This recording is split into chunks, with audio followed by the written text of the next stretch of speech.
प्रचंड मोठा महापूर या ठिकाणी आला आणि खऱ्या अर्थाने या दोन्ही जिल्ह्यांचं हजारो कोटीमध्ये नुकसान झालं. दूध दुभती जनावरं वाहून गेली, जमिनी वाहून गेल्या.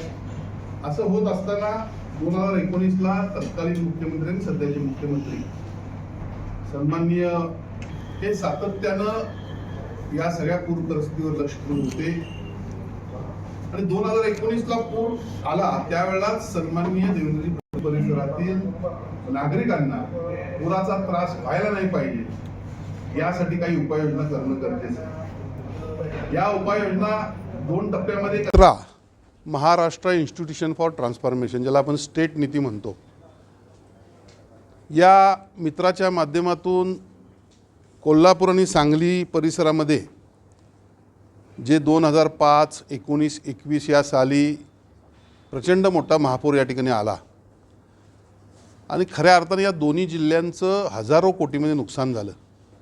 दूध दुभती जनावरं वाहून गेली, गाड्या खराब झाल्या, घरामध्ये पाणी शिरल्यामुळे घरात नुकसान झालं, अनेक घरं पडली, जमिनी वाहून गेल्या. असं होत असताना 2019ला तत्कालीन मुख्यमंत्री आणि सध्याचे मुख्यमंत्री सन्माननीय देवेंद्रजी फडणवीस साहेब, उपमुख्यमंत्री सन्माननीय एकनाथजी शिंदे साहेब हे सातत्यानं या सगळ्या पूर परिस्थितीवर लक्ष ठेवून होते आणि 2019ला पूर आला त्यावेळेलाच सन्माननीय देवेंद्रजी फडणवीस साहेबांनी निर्णय घेतला की इथून पुढच्या काळामध्ये परत कोल्हापूर आणि सांगली परिसरातील नागरिकांना पुराचा त्रास व्हायला नाही पाहिजे यासाठी काही उपाययोजना करणं गरजेचं आहे. या उपाययोजना 2 टप्प्यामध्ये करण्याचा निर्णय घेण्यात आला.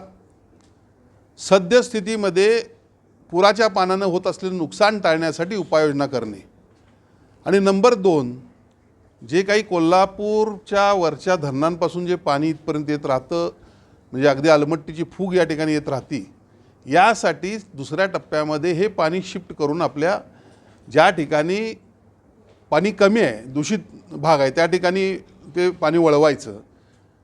अशा 2 टप्प्यामध्ये हा प्रोजेक्ट करण्याचा निर्णय घेण्यात आला. आज या पत्रकार परिषदेला या ठिकाणी सन्माननीय जिल्हाधिकारी महोदय आहेत, सन्माननीय आयुक्त महोदय आहेत, सर्व प्रमुख अधिकारी या ठिकाणी उपस्थित आहेत. खरं म्हणजे कोल्हापूर आणि सांगली आणि इचलकरंजी ह्या तिन्ही शहरांमध्ये हा सध्या पहिल्यांदा आता सुरुवात झालेला प्रोजेक्ट, त्यापैकी सांगली आणि कोल्हापूरचा तर टेंडर झालेला आहे, वर्क ऑर्डरला देखील आपण देऊ आणि लवकरच कामाला सुरुवात करू. इचलकरंजीचं देखील काम होतं आहे. डिझास्टर मॅनेजमेंट आणि इरिगेशन या डिपार्टमेंटच्या माध्यमातून देखील जवळपास 2-1 हजार कोटीचं काम लगेच सुरू होतं आहे. सांगलीचं काम सुरू होत असताना हा प्रकल्प ज्या पद्धतीनं जो त्रास झाला लोकांना तो परत होऊ नये याची पूर्ण दखल घेण्यासाठी किंवा हा प्रकल्प अत्यंत चांगला व्हावा, यामध्ये क्वालिटीमध्ये कुठलं कॉम्प्रोमाइज व्हायला नाही पाहिजे, क्वांटिटीमध्ये कुठलं कॉम्प्रोमाइज नाही व्हायला पाहिजे, यासाठी अधिकारी सक्षम आहेत. लोकप्रतिनिधी देखील तेवढेच महत्त्वाचे आहेत. आज सांगली जिल्ह्याचे पालकमंत्री सन्माननीय चंद्रकांतदादा पाटील साहेब हे अत्यंत जाणते जुने नेते आहेत आणि त्यांच्या माध्यमातून इथले खासदार असतील, आमदार असतील, नुकतीच निवडून आलेली आमची जनरल बॉडी असेल, यांना विश्वासात घेऊनच हा प्रकल्प आपण सर्वजण राबवणार आहोत. प्रायमो कंपनीनं याचं प्लॅनिंग केलेलं आहे. करत असताना कदाचित थोड्या त्रुटी राहत पण असतात, नाही असं नाही. नगरसेवकांचं काही म्हणणं आहे या प्रकल्पामध्ये, खास म्हणजे काही तरतुदी अशा आहेत की काही चेंजेस देखील आपण करू शकतो.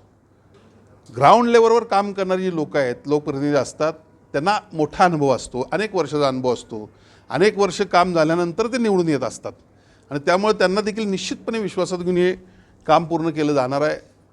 आज प्रकल्पाला सुरुवात होण्याची वेळ या ठिकाणी आलेली आहे. मला खात्री वाटते की हा प्रकल्प पूर्ण झाल्यानंतर जे काही हाल 2019 आणि 21ला झालं, 19ला तर अचानक पाऊस आला, एका रात्रीत पाणी भरलं सगळं, 21ला थोडं आपण तयार होतो त्यामुळे कमी नुकसान झालं, ही परत परिस्थिती या महाराष्ट्रात उद्भवू नये यासाठी सन्माननीय मुख्यमंत्र्यांनी हा केलेला ड्रीम प्रोजेक्ट आहे, याला सर्वांनी सहकार्य करावं अशी मी आपल्या माध्यमातून सर्वांना विनंती करतो, आव्हान करतो आणि आव्हान करत असताना हे देखील सांगतो की यामध्ये सर्व लोकप्रतिनिधींना विश्वासात घेऊन त्यांचा जो काही अनुभव आहे त्या अनुभवाचा फायदा घेऊनच हा प्रकल्प आम्ही पूर्ण करणार आहोत. भूसंपादन झालेलं नसताना